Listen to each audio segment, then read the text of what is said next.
Cost and works accounts and the company secretary amendment bill 2021 का समर्थन करने के लिए मैं खड़ा हूं। मेरे पूर्व वक्ता मेरे सहयोगी सुभाष बेहरा जी ने जो बिल और अमेंडमेंट के मेरिट्स के बारे में जो बातें कही है उसका मैं पूरा समर्थन करता हूं। और बेहरा जी ने जो इंस्टीट्यूशन ऑफ चार्टर्ड अकाउंट्स जो अकाउंटेंट की जो संस्था है उनके बारे में कहा कि उन्होंने अच्छा काम किया है, तो मैं भी इस मत से हूं कि उन्होंने इतने लंबे समय तक अच्छा काम किया है। हमारी बहन महाराष्ट्र की सुप्रिया सुले जी ने कहा तो अच्छा किया, तो ये आप क्यों रहे हो? जो अच्छा हो रहा है उसमें और अच्छा करने का हमेशा स्कोप होता है, गुंजाइश होता है। और देश के प्रधानमंत्री सम्माननीय नरेंद्र मोदी जी हमेशा और अच्छा हम कैसा कर सकते हैं उसके बारे में बातें करते रहते हैं और वो स्वयं भी करने का प्रयास करते हैं, जिसका फल हम सब लोग 2014 के बाद में देख रहे हैं। देश कितना तेजी से आगे बढ़ रहा है, देश प्रगति कर रहा है, देश के लोगों का सरकार पर विश्वास बढ़ रहा है और ये जो विश्वास बढ़ रहा है इसको और बढ़ाने का प्रयास इस बिल के माध्यम से वो कर रहे हैं। सभापति महोदय जी, जो बिल के केंद्र मुख्य बिंदु के बारे में अगर हम बात करेंगे तो पेंडेंसी ऑफ केसेस जो डिस्पोज नहीं होते हैं उसके लिए अमेंडमेंट लाया गया है। अब ये जो 3-2 का रेशियो था, 3 चार्टर्ड अकाउंटेंट के मेंबर और 2 गवर्नमेंट के मेंबर जो होते थे, मैं ऐसा मानता हूं कि पहले से ही ये गलती हुई है कि पहले से एट पार 3-3 का होना चाहिए था, जो नहीं हुआ।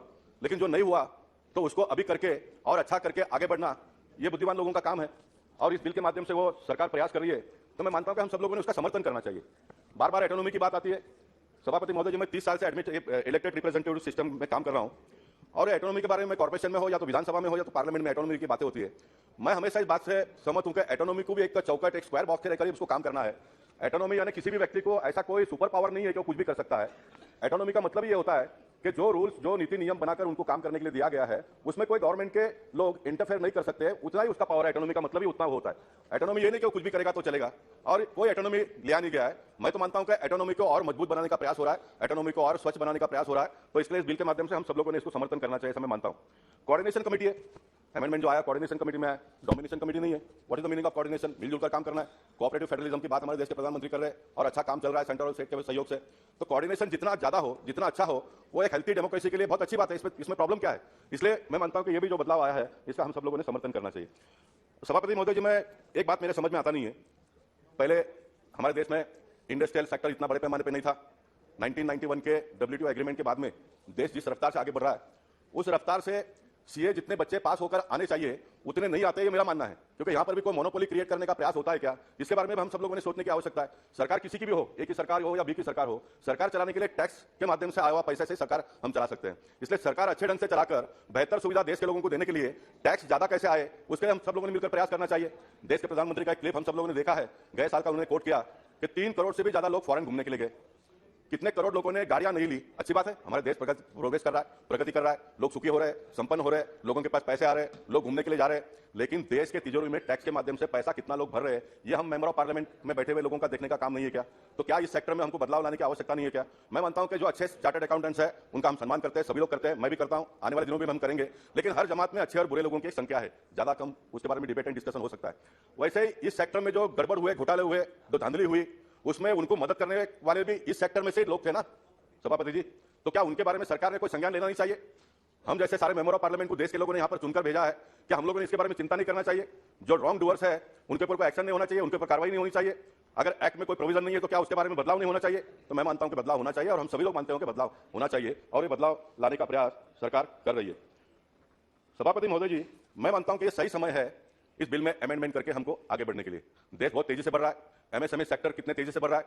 मैं मानता हूं कि चार्टर्ड अकाउंटेंट इंस्टीट्यूशन के लोगों ने आने वाले दिनों में उस इंस्टीट्यूशन में से बच्चे ज्यादा पढ़कर पास होकर बाहर निकले, इसका हमने प्रयास करना चाहिए। एक समय था 2-3% बच्चे ही पास होते थे, अब ये परसेंट बढ़कर आगे बढ़े हम। मैं मानता हूं कि इसमें और आगे जाने की आवश्यकता है, क्योंकि हम जब स्कूल में पढ़ते थे तो 5वीं 6वीं में जो हम पढ़ाई करते थे वो आज नर्सरी के बच्चे हमारे घर में पढ़ते हैं। हमको भी कभी कभी आश्चर्य होता है कि क्या हो रहा है। तो चार्टर्ड अकाउंटेंट में ऐसा कौन सा इतना बड़ा कोई टेक्निक है ये मैं समझ नहीं पा रहा हूं। अभी तो मोदी जी के जमाने में तो सब डिजिटल इंडिया के माध्यम से सारे पेपर्स आते हैं, उसको खाली कैलकुलेशन करके हिसाब करके कितना टैक्स भरना ये तय करना चाहिए। इस देश में हम लोगों ने ये भी देखा, एक तो जो पेपर्स देते हैं उसके हिसाब से सीए जो होता है वो कितना टैक्स भरना है ये बताता है जो ग्राहक होते हैं उनको। दूसरा एक तरीका यह है कि सीए पूछता है कि आपको इस साल में कितना टैक्स भरना है। ये हम सब लोगों ने देखा है, हम सब इस दायरे में से गुजरे हुए। सरकार जैसे चलती थी, सरकार को जैसे लोगों ने चलाया वैसे चलने का प्रयास लोगों ने किया। अब बदलाव का समय आ गया है, तो मैं मानता हूं कि हमने बड़े पैमाने पे जो छोटे छोटे व्यवसाय करने वाले लोग हैं उनको टैक्स के दायरे में लाने का प्रयास करना चाहिए। और लाने का प्रयास कौन करेंगे? ये चार्टर्ड अकाउंटेंट लोगों ने करना चाहिए। जब हमारे मत विस्तार में अगर वोटर की संख्या ज्यादा बढ़ जाती है तो चुनाव के पहले हम लोग उनका नाम एनरोल करते हैं ताकि ये हमको वोट दे। तो देश में भी जो व्यवसाय करने वाले लोग हैं, अगर वो टैक्स नहीं भरते हैं तो उनको टैक्स के दायरे में लाने का काम चार्टर्ड अकाउंटेंट लोगों का है। और मैं मानता हूं कि हमारे सब चार्टर्ड अकाउंटेंट भाई जो है वो बहुत ही जवाबदारी से काम करेंगे। मैं तो मानता हूं कि इनको एक टारगेट देना पड़ेगा। जैसे देश के प्रधानमंत्री होने के बाद में हम सब मेंबर ऑफ पार्लियामेंट को सांसद आदर्श ग्राम के नाम पे एक एक और एरिया दिया हमको काम करने के लिए, और हम सब लोगों ने किया।